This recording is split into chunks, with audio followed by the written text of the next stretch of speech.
Entonces, comenzamos con el punto número 1. Bueno, para poner el contexto de esto que está pasando en México, de los accidentes ambientales y de cómo la opinión de los grandes medios influye en la crítica hacia el gobierno o hacia Pemex, pues tenemos que hablar de la transición climática por la que necesariamente todos los países pues tenemos que comenzar a dar pasos firmes.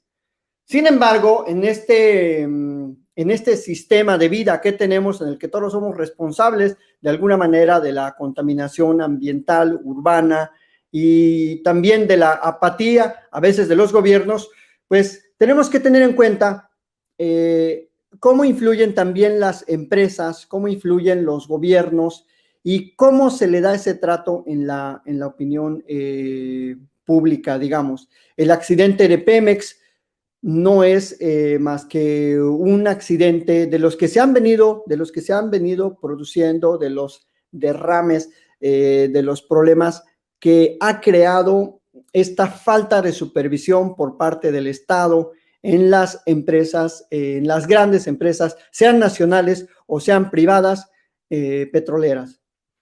Vemos ahí el famoso ojo de fuego, que así se le conoce a ese fenómeno cuando el gas natural pues se encendió en la semana. Fue un fenómeno un accidente que duró tan solo 5 o 6 horas, no fue un asunto grave dentro del comparativo de otros problemas, sí, gravísimos de daño ambiental. Y esto nos lleva, desde luego, a cuestionar, por supuesto, la política de seguridad de Pemex, pero posiblemente también la política de los servicios de seguridad que prestan las empresas privadas a Pemex. Y es que algo que no se dice mucho es que los servicios que ofrece Pemex o que tiene contratados, pues normalmente son proporcionados por empresas privadas, nacionales o extranjeras. Muchas de esas empresas ligadas a grandes diputados del PRI, del PAN, y quizás a lo mejor hasta de los amachuchos les tocó un poquito, una rebanadita, unas migajitas de ese pastel de la reforma energética de 2013, o quizás no les tocó nada porque pues ya ven que no tienen una gran visión de negocios más que no sea la entreguista.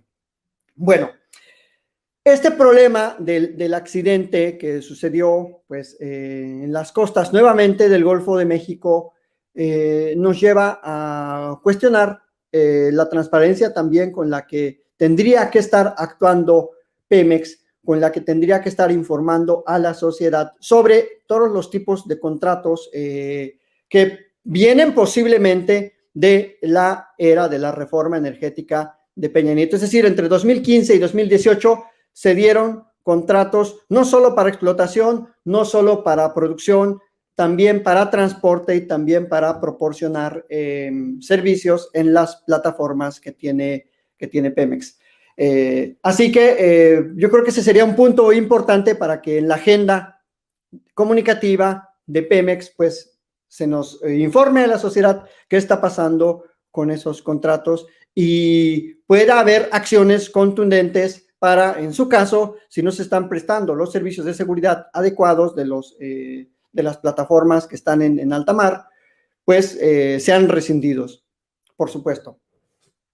Pero a mí me llamó la atención cómo hubo una crítica incluso internacional, cual más actor importante de los que cuestionan las políticas globales del cambio climático se refirió al problema que pasó en el gasoducto de Pemex.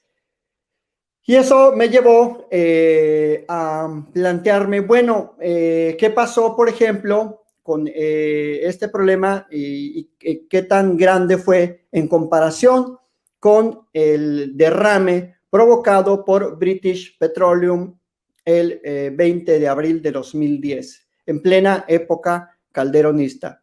Un derrame sin precedentes, ni siquiera se tienen las cifras oficiales. Algunas fuentes hablan de 800,000 millones de litros de petróleo crudo, otras hablan de 900,000 millones, otras de 700,000 y otras incluso hablan de mucho más de 1 millón de millones de litros de petróleo crudo que fueron derramados en el Golfo de México.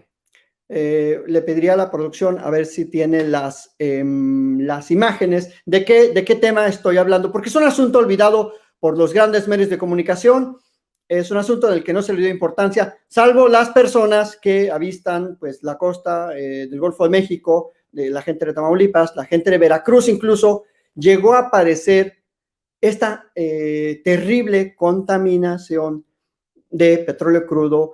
Y bueno, ahí tenemos esta imagen que es el incendio de esta plataforma llamada Deepwater Horizon. Y ahí tenemos cómo la corriente del Golfo pues bordea los estados de Luisiana, de New Orleans, de Texas y da vuelta para acá, para Tamaulipas y baja hasta Veracruz. Este gran problema, imagínense ese derrame, la plataforma ardió por 5 días. Por 5 días estuvo ardiendo esa plataforma, o sea, técnicamente fue un desastre total, absoluto, y se hundió. No hubo manera de rescatar nada de la plataforma. ¿A qué nos lleva esto? A la responsabilidad también de las empresas que supuestamente son mejores administradoras que el Estado, que supuestamente manejan estándares de calidad, estándares de cuidado, estándares de prevención de riesgos, tienen incluso pues grandes cantidades aseguradas y nos dimos cuenta que no. Ojo, quizás valdría la pena aclarar que, bueno, la mayor parte de los daños ambientales ocurrieron en la zona de los 5 estados adyacentes, digamos, a la plataforma, pero tanto Tamaulipas como Veracruz sufrieron en una proporción menor los daños ambientales provocados por este derrame de la plataforma del Deepwater. Y lo curioso fue que muy poco se supo y lo más lamentable fue que en primera la reacción de Peña Nieto ante este accidente fue muy tardía, muy lenta, no supieron bien a bien qué hacer, esperaron, digamos, a ver cuál era la respuesta del gobierno de Estados Unidos. El gobierno de Estados Unidos, por supuesto, que inició acciones legales en contra de British Petroleum, conocida como BP Amoco. Ahí vemos a Barack Obama, hicieron la faramalla de ir ahí a las costas, ver a los pelícanos, pues intentaron crear un programa de recuperación ambiental. Los daños fueron pues terribles. Se dice que entre un 10 y un 20% de los especímenes marinos, costeros y también de las aves costeras de todo el Golfo fue afectado. Quizás hubo una reducción de la población de aves en esos porcentajes.